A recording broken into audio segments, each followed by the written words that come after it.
이노야, 오늘은 탄수화물, 즉 당이지, 당하고 암하고의 관계에 대해서 얘기를 좀 해보려고 하는데, 우리 뭐 환자분들 보면은 탄수화물을 먹으면 안 된다고 생각하시는 분들 많잖아. 실제로 그런 건지에 대해서 한번 알아보고, 두 번째, 너무나 내가 항암을 해가지고 밥을 아예 먹을 수가 없는 상황이야. 물도 못 마시는 상황이야.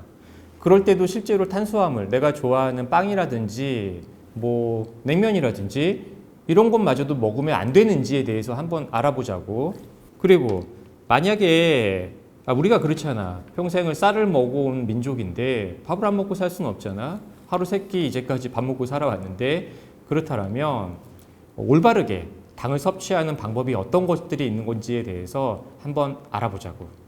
일단 탄수화물, 즉 당에 대해서 간단하게 알아보는 시간을 좀 가져보자고. 우리 환우분들 뭐 예를 들면 당, 단당, 뭐 이당, 뭐 다당, 아니면 글루코스, 아니면 혈당, 이런 얘기는 한 번씩은 들어봤잖아. 근데 이게 실제로 이게 뭐지? 비슷한 것 같긴 한데 뭐 이런 생각을 하신단 말이야. 예를 들면 이래, 당 하면은 어떤 환우분은 밥이 당이에요? 라고 얘기하시는 분도 있어. 어떤 환자는 당 하면 그냥 설탕만이 당인지만 알고 계시는 분도 계시고, 그래서 당이 무엇인지에 대해서 아주 간략하게 좀 알아보도록 할게. 이 영상을 보면은 당에 대해서 정확하게 좀 설명을 좀 해놨는데, 첫 번째 보이는 이 위에 있는 세 가지 이 분자가 뭐냐면 당이야. 흔히 우리가 얘기하는 당, 단당이라고도 얘기를 해. 단당이라는 건 뭐냐면 당이 하나 있다는 뜻이야. 그래서 위에 보면은 첫 번째 단당 글루코스가 하나가 있고, 두 번째 갈락토스가 있고, 세 번째 프럭토스가 있는데 이름은 중요하지 않아. 근데 중요한 게 뭐냐면은 우리가 먹는 여러 가지 탄수화물들, 예를 들면 곡류가 될 수도 있고 채소류가 될 수도 있고 뭐 과일류도 될 수 있지.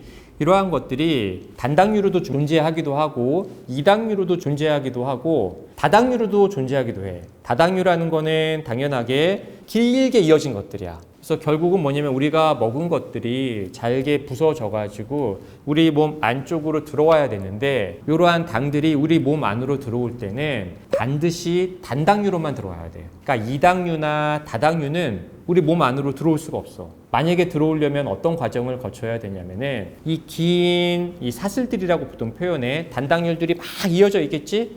이 세 가지 조합이 다양하게 이어져 있겠지? 이것들을 하나 잘라야 돼. 그래야지만 우리 몸 안으로 들어올 수 있고, 이러한 과정을 소화라고 해. 하여튼 이렇게 구성이 되어 있고, 아주 단적인 예야. 위에 있는 게 글루코스 프로톡스로 만들어진 이당류를 뭐라고 하냐? 설탕이라고 해. 우리 몸에는 굉장히 빠르게 들어오고, 얘가 설탕 우리가 먹었을 때 몸 안으로 들어올 때는 어떻게 해야 되겠어? 당연히 여기에 있는 이 사슬이 끊어줘야 되겠지. 어떠한 음식에 단당류로만 구성되어 있다고 생각을 해보자. 그럼 이걸 먹으면은 어떻게 되겠어? 먹자마자 단당류이니까 소장에서 바로바로 흡수가 되는 거야. 반면에 이 사슬이 길다고 한번 가정을 해보자고. 그러면 어떻게 되겠어? 소화하는 과정에서 여러 가지 효소가 나와서 이러한 사슬들을 하나하나 끊어야 될 거 아니야. 거기에 있는 시간이라는 게 필요하거든. 그래서 이 사슬이 길면 길수록, 다당류일수록 한번 먹었을 때 우리 몸 안으로 들어오기에는 좀 부하가 걸려. 즉 시간이 걸려. 그래서 똑같은 양을 먹었다고 가정을 했을 때 단당류 혹은 이당류, 당의 개수가 작은 조합의 탄수화물을 먹었을 때보다 그 당의 개수가 많은 다당체에 있는 탄수화물을 먹었을 때 우리 몸으로 들어오는 속도는 낮다라는 거야. 이게 뭘 의미하는 거냐면은 혈당을 그만큼 높이지 않는다라는 거야. 그래서 이 슬라이드를 한번 볼게. X축은 시간이고 Y축은 혈당이야. 그리고 여기 초록색 라인 두 개 보이지? 이게 일반적으로 얘기하는 혈당의 정상 범위인 거야. 그래서 우리는 이 혈당 수치가 이 위에 있는 초록색 라인을 넘어가서도 안 되고 내려가서도 안 돼. 만약에 이게 너무 넘어가거나 너무 내려가는 게 조절이 잘 안 된다. 그러면은 어떤 상태인 거야? 바로 이제 당뇨병 진단을 받는 거겠지? 잘 볼게. 그래서 이때 밥을 먹었어. 보이지? 밥을 먹었더니 그래프가 세 개가 보여. 빨간색, 노란색, 파란색. 여기 보다시피 뭐래? 슈거리 푸드라고 쓰여 있어. 바로 설탕을 먹은 거야. 먹었더니 이 파란색 이 정상 범위를 넘어서서 혈당 수치가 쭉 올라가겠지. 이유가 뭐겠어? 아까 얘기한 바에 의하면 이 슈거리 푸드, 그러니까 설탕과 같은 이러한 것들은 단당류나 이당류로만 대부분 구성된 물질이었던 거야. 당연하겠지. 바로 먹자마자 소화의 과정도 필요 없어. 그러니까 혈당이 쑥 올라가는 거야. 똑같은 양을 먹어도 굉장히 빠른 시간에 쓱 들어오는 거지. 반면에 파란색을 한번 보자고. 파란색은 어때? 혈당이 오르는데 시간이 엄청 오래 걸리지. 그리고 피크치를 띄어도 어때? 정상 범위를 넘어서지 않잖아. 어떤 걸 먹었어? 홀그레인. 바로 뭐야? 통곡이야, 통곡. 그리고 과일이라든지 야채를 복합적으로 먹은 것들이야. 거기에는 다당류도 많고, 그래서 걔네들은 자르려면은 시간이 걸리잖아. 몸에 들어오는 데 있어서 버퍼도 좀 생길 거고, 그러다 보니까 혈당이 천천히 오르고, 또 하나는 어떤 게 있냐면은 이러한 야채라든지 이런 것들, 과일에는 섬유소라는 게 많이 있어. 섬유소는 우리 몸에서는 소화를 할 수 없어. 무슨 얘기냐? 자를 수가 없어요. 그러니까 우리 몸 안으로 들어올 수가 없겠지. 바로 다 대부분 먹은 게 똥으로 배출된단 말이야. 그래서 그 똥으로 배출될 때 거기 잘려진 여러 가지 당들이 함께 흡수되지 않고 그냥 똥으로 나가버리는 거야. 그러니까 혈당이 쑥 올라가진 않겠지. 결론적으로 내가 하고자 하는 얘기는 뭐냐면, 내가 암 환자한테 이렇게 설명을 해. 당을 먹으면은 암이 크나요? 정말로 당이 암을 키우고 전이를 일으키나요? 라고 얘기를 할 때 이 내가 그래프를 많이 보여주거든. 그러면서 이렇게 얘기해. 파랑색 여기에 있는 그래프처럼 이러한 음식을 먹으면 우리가 먹은 당이 암한테는 많이 안 갑니다. 반면에 이렇게 빨강색 갑자기 혈당이 훅 올라갈 때, 이럴 때는 많은 양의 당이 암한테 갑니다 라고 내가 우회적으로 얘기를 해줘. 이게 또 무슨 얘기냐, 조금 더 디테일하게 얘기를 하면은 우리의 정상 세포들은 각각 자기가 처한 맡은 바 일을 한단 말이야. 각각 세포들은 맡은 바 일을 하는데 꼭 필요한 게 에너지원으로서 당이 필요를 해. 당. 근데 정상 세포들은 딱 원하는 그 당 양이 정해져 있어. 그 이상은 먹질 않아. 딱 자기가 일하는데 필요한 양만큼만 당을 섭취한다고 생각을 하면 돼. 당이 거기 아무리 많아도 필요 이상의 당이 있으면 그걸 먹질 않아. 근데 암세포는 어떠냐면은 끝이 없어. 굉장히 욕심쟁이야. 그래서 아무리 먹어도 배고파. 얘네들은 24시간 일을 해야 돼. 무슨 일? 분열을 해야 되거든. 에너지원으로서 반드시 필요해. 그렇기 때문에 얘네들은 무한정 혈액에 있는 당을 많이 가져가려고 한단 말이야. 그래서 이런 남는 당들은 상대적으로 그런 암세포에게 확 들어갈 가능성이 높아지겠지. 그래서 내가 우회적으로 설명을 한 거겠지만 그래도 이게 크게 틀리진 않아. 그래서 내가 지금까지 계속 얘기한 건 뭐냐면은 혈당을 높이지 않는 식습관을 가져야 된다는 거야. 근데 이제 이걸 조금 오인해가지고 당을 먹으면은 암을 키운다, 요렇게 좀 오해를 하시는 분들이 많이 계신 것 같더라고. 서두에 말했지만 우리 대한민국 사람들은 밥을 안 먹을 수가 없어. 무조건 밥을 먹을 수밖에 없고, 우리가 할 수 있는 건 어떤 거냐, 혈당을 높이지 않도록 관리를 하자, 요 정도라고 내가 정리를 할 수 있겠어. 두 번째는 요 얘기를 하고 싶어. 우리 몸에 이러한 탄수화물, 단백질, 지방이 들어왔을 때 우리 몸에서 얘네들이 어떻게 이용되느냐를 보여주는 거야. 보면은 슈거, 그러니까 당이야, 당. 당을 먹었을 때 여기에 쓰여지는 걸 딱 보면 뭐라고 쓰여 있느냐? 에너지로 쓰여 있어. 에너지. 크게 화살표가 되어 있는 게 뭘로 되어 있냐면은 여러 가지 기관 중에서도 뇌, 심장, 그리고 근육. 우리 몸에 있는 모든 세포에 다 가겠지만 일부러 이렇게 해놓은 거야. 왜? 이 세 개의 조직은 에너지가 항상 필요하거든. 24시간 항상 일해야 되거든. 그래서 어마어마한 에너지가 필요하고, 이 조직에 있는 세포들이 원활하게 자기 일을 하기 위해서는 뭐가 필요하다? 에너지원으로 당이 필요하다라는 거야. 굉장히 중요한 얘기야. 두 번째, 우리가 단백질을 먹으면 얘네들이 우리 몸에 들어와서 어떻게 쓰이냐? 여기 뭐라고 쓰였냐면 build muscle이라고 쓰여있어. 근육을 만든다라는 거야. 그리고 build organ, build nerve, build hair, build cartilage, 전부 다 뭐냐면 각 조직을 만드는 데 쓰여, 얘네들은. 인간은 뭘로 구성되어 있다고 보통 얘기를 해? 단백질로 구성되어 있다고 얘기하잖아. 단백질을 먹으면은 우리 몸을 그냥 만들어. 에너지원으로 소모되는 게 아니라. 세 번째, 지방을 볼게. 지방은 뭐라고 쓰여있냐면은 바로 스토리지라고 쓰여있어. 지방을 먹으면 어떻게 하냐면은 바로 얘를 에너지원으로 쓴다기보다는 대부분을 저장을 해도. 옆에 보면은 여기에 쓰여있는 게 뭐라고 쓰여있냐, 이렇게 쓰여있어. 에너지. 그런데 if no sugar 이렇게 쓰여있어. 당이 없을 때는 이 지방을 분해해서 에너지를 쓴다라는 거야. 그러니까 우리는 그렇잖아. 우리 뭐 먹을 게 귀할 때는 항상 기아에 빠질 수가 있단 말이야. 그렇잖아. 기근이 생겼을 때도 마찬가지고 그래서 이런 에너지를 우리 인간은 항상 그럴 때를 대비해서 저장을 해도 그래서 지방은 그런 형태로 쓰인다는 거지. 근데 이 얘기를 왜 하냐? 이게 당이 얼마나 중요한지를 내가 강조하기 위해서 얘기를 하는 건데 모든 세포는 자기를 하기 위해서는 에너지가 필요하다 그랬고 대표적인 에너지원이 뭐라 그랬어? 당이야 당. 아니 그러면은 환자가 이렇게 얘기할 수 있어. 아니 지방도 뭐 9kcal, 1g당 9kcal잖아. 단백질도 마찬가지고 얘네도 그냥 에너지원을 쓸 수 없어요? 칼로리잖아요. 얘기를 할 수 있단 말이야. 근데 실제로 그렇게 대부분은 쓰이지 않고 당이 고갈됐을 때는 여기 봐봐. 프로테인, 단백질을 분해해서 아미노산으로 만들고 아미노산을 분해해서 어떻게 당으로 변환시켜. 그러니까 무슨 얘기냐면은 당이 주 에너지원이고 얘가 없으면 단백질이나 지방을 분해해서 당으로 전환시켜서 당을 갖다가 세포에 준다는 거야. 에너지원으로. 얼마나 비효율적이야. 그 당 주면 되는데. 그리고 이런 상황이 벌어졌다라는 건 굉장히 긴급한 상황인 거야. 어쩔 수 없는 상황인 거야. 대표적인 게 뭐냐면 기아 상황인 거야. 우리 환자들에게 빗대어서 얘기하면 어떤 상황이냐? 어떤 상황이겠어? 예상되잖아. 항암해가지고 밥을 못 먹는 거야. 당이 없어 밥을 못 먹으니까. 그러면 어떻게 해야 돼? 내 몸속에 있는 저장했던 지방을 복관을 열어야 돼. 태워서 당으로 전환시켜서 당을 이제 주는 거야. 뇌도 주고 심장도 주고 간도 주고 근육도 주고 신장에도 주고 장에도 주고 모든 세포에게 다. 바람직한 상황은 아닌 거지.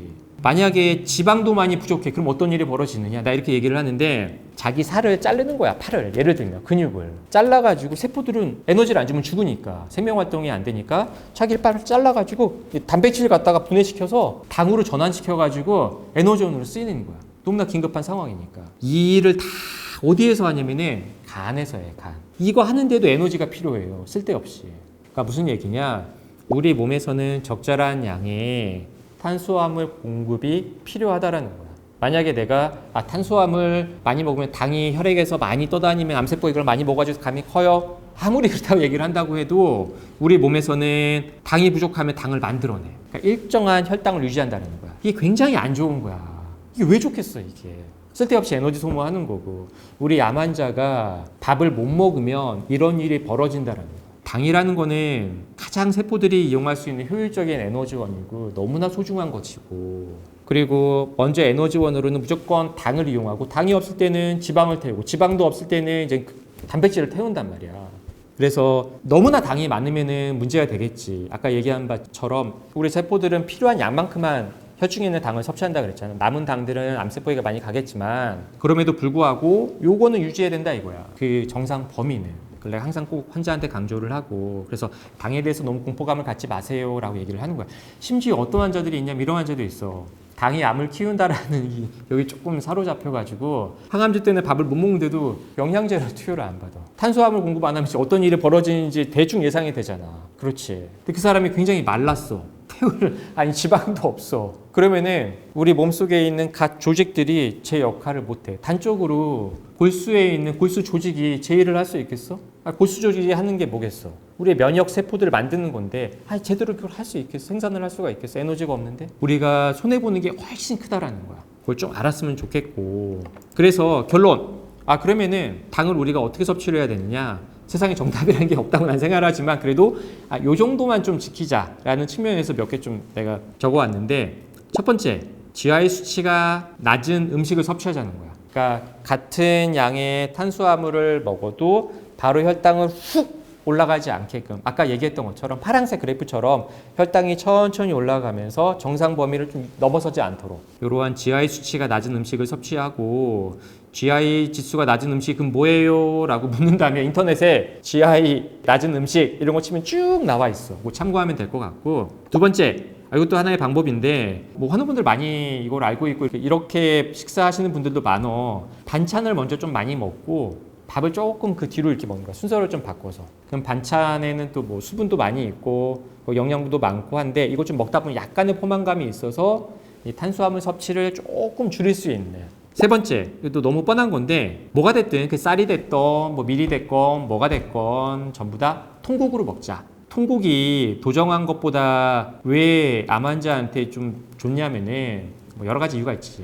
첫 번째는 이런 거야. 쌀 안에 보면은 뭐 도정을 얼마나 했느냐에 따라서 뭐 5분도, 7분도, 9분도 많이 하면 할수록 숫자가 올라가잖아. 그러다가 도정을 정말 많이 한 거 이제 백미라고 얘기를 하는데 이 바깥에 껍질에 어떤 것들이 있냐면은 뭐 비타민과 미네랄 이런 것들이 많이 있대. 그리고 여기는 섬유질도 있어. 섬유질이 뭐라 그랬어? 소화가 잘 안 되는 물질이라고 했잖아요. 우리 인간은 섬유질을 소화시킬 수가 없어. 걔네들은 소나 이런 애들이 섬유질을 많이 소화시키지. 그래서 얘네들을 소화시키는데 시간이 너무나 많이 걸리기 때문에 그러니까 한 번에 쑥 들어오지 않는 거야. 그러니까 당연히 어떻게 되겠어? 같은 100g씩을 밥을 먹어도 백미에 비해서 현미는 천천히 호르몬에 흡수되니까 아까와 같은 파란색 그래프를 뭐 그릴 수 있겠지. 그러니까 첫 번째는 영양적인 측면, 비타민, 미네랄이 있다. 두 번째는 혈당을 확 올리지 않는다. 이런 두 가지 측면. 그래서 통곡이 이러한 측면이 있으니까 통곡 위주로 식사하세요라고 얘기를 하는 거고, 밥을 그러면 얼마나 많이 먹어야 되느냐. 내가 뭐라고 얘기하냐면 보통 이렇게 얘기하거든. 평상시에 건강했을 때 먹었던 밥 양의 절반에서 한 3분의 2 정도 드세요라고 얘기를 해. 그럼 좀 배가 고프잖아. 그만큼을 뭘로 채워야 되냐면 이제 뭐 다른 반찬으로, 밑반찬으로 채우세요라고 얘기를 해. 그리고 어떤 사람이 이렇게 얘기하기도 해. 아, 그러면 하루에 몇 킬로칼로리를 먹어야 돼요? 이렇게 구체적으로 얘기하는 사람도 있거든. 정답이라는 게 없어. 뭐 예를 들면 수영선수 마이클 펠프스 같은 사람 하루에 칼로리 소모가 엄청 많잖아. 일을 많이 하는 사람들, 그런 사람들은 당연히 밥 양을 그만큼 더 먹어야 되는 거. 세포들이 그만큼의 일을 많이 하니까 에너지가 필요하잖아. 반면에 뭐 체중이 좀 덜 나가고 에너지 소모가 적은 사람은 그만큼 칼로리를 더 적게 먹어야 되겠지. 그래서 이거는 사람마다 각각 다르고, 그래서 평상시 건강했을 때 먹었던 것에 한 2분의 1, 3분의 2 정도 먹으세요 라고 얘기를 하는 거야. 그리고 이게 다섯 번째, 이런 사람이 있어. 환자가 가끔씩 이제 전화가 와. 아니 원장님, 저 오늘따라 아이스크림이 정말 먹고 싶은데 하드 이거 하나 먹으면 안 돼요? 괜찮아. 정말 괜찮고, 어쩌다 한 번씩 먹는 것이 우리 몸에 큰 충격으로 오진 않아. 그렇다고 이게 습관이 돼서 이게 자꾸 빈번하게 되는 계기가 되면 안 되겠지만, 어쩌다 한 번씩 먹는 거야. 이거 가지고 너무 죄책감 갖거나 너무 스트레스 받거나 그러지 않았으면 좋겠어. 이게 무슨 뭐 매일 먹는 것도 아니잖아. 그런 것에 대해서 너무 죄책감 같이 좀 안 왔으면 좋겠어. 그거 먹는다고 암에 재발된다? 말도 안 되는 논리야. 말도 안 되는. 그리고 여섯 번째, 과일. 이렇게 얘기하는 환자도 있어. 과일 달잖아요. 거기에는 당이 많잖아요. 이렇게 얘기하는 환자도 있거든. 실제로 그 몸에서 흡수되는 측면으로 봤을 때는 너무 신기하게도 밥이 과일보다 같은 그람수를 먹었을 때 혈당을 올리는 게 더 높아. 실제로 그래. 그래서 그거 좀 알았으면 좋겠고, 과일은 뭐 같은 그람수를 먹어도 또 거기엔 또 좋은 여러 가지 비타민, 미네랄도 많고 수분도 많기 때문에 어느 정도는 당연히 섭취를 반드시 하기를 나는 좀 추천드리고, 그럼 어떻게 먹어야 돼요? 라고 얘기하면은 이거는 내가 얘기하는 건 아니야. 이건 식약처에서 이렇게 공고를 해놨어. 사과나 배, 바나나 같은 경우는 하루에 반 개에서 한 개 정도. 밥과 함께 간식으로 먹어라 이거야. 귤 같은 경우에 어떠냐면은 이제 겨울에 드라마 보면서 어때? 이제 바구니에다가 귤 한 10개 갖고 오면은 드라마 끝날 때쯤 보면 없어져 있잖아. 이렇게 먹지 말고 하루에 한 두세 개 정도 먹으라고 공고가 되어 있어. 이 정도는 비타민과 미네랄 섭취적인 측면에서 굉장히 이득이 많으니까 혈당 너무 걱정하지 마시고 좀 드셨으면 좋겠고, 대신에 간식 형태로 먹어야 돼. 그러니까 먹고 혈당이 좀 떨어지는 과정, 밥 먹고 나서 한 두세 시간 후에 이렇게 먹으라는 거야. 밥 먹고 찻집 가가지고 후식 먹는다고 과일에다가 이건 아닌 거야. 이걸로 이미 밥 먹을 때 칼로리 올라갔잖아. 그때 먹지 말고 중간에 간식으로. 마지막 7번째, 이거 정말 좀 너무나 이건 조심해. 내가 꼭 당부드리고 싶은 부분인데, 특정한 상황, 그러니까 항암 치료 중일 때 대표적인 예인 건데, 음식물 섭취가 너무 안 되시는 분들 너무 많잖아. 밥을 거의 못 먹는 분들, 메스껍기도 하고 밥에서 냄새도 많이 나고 그래서 먹고 싶어도 못 먹고, 어떤 사람은 정말 억지로 먹어도 어떠냐면은 물에서 먹었더니 바로 구토해서 다 토해내고, 너무나 안타까운데, 이런 사람들은 정말 먹고 싶은 음식이 있으면 뭐가 되든지 먹어야 돼. 못 먹는 것으로 인해서 손해보는 게 너무 많아. 안 먹는 것보다 먹음으로써 얻을 수 있는 이득이 훨씬 크니까. 그리고 정 안 될 때는 영양제를 꼭 받아야 돼. 반드시 환우분들이 이거 좀 기억을 했으면 좋겠어. 마지막으로 꼭 당부하고 싶은 거는, 탄수화물, 즉 당은 매우 중요한 영양 요소야. 그렇기 때문에 당이 절대 나쁜 게 아닌 거고, 당이 없으면은 우리 세포들은 생존할 수가 없어. 그래서 당에 대해서 오해하지 않았으면 좋겠고, 어떻다? 적당한 양의 당을 우리는 공급만 해주면 돼. 그래서 혈당을 거기를 유지시켜 줄 수 있는 어느 정도 그러면 당을 섭취해야 된다? 평상시에 먹었던 양의 대략 2분의 1에서 3분의 2 정도를 먹고 두 번째 혈당을 급격하게 올릴 수 있는 당 섭취는 조금 줄이고 혈당을 천천히 올릴 수 있는 당 섭취를 좀 많이 하자. 요거 내가 다시 한번 강조할게.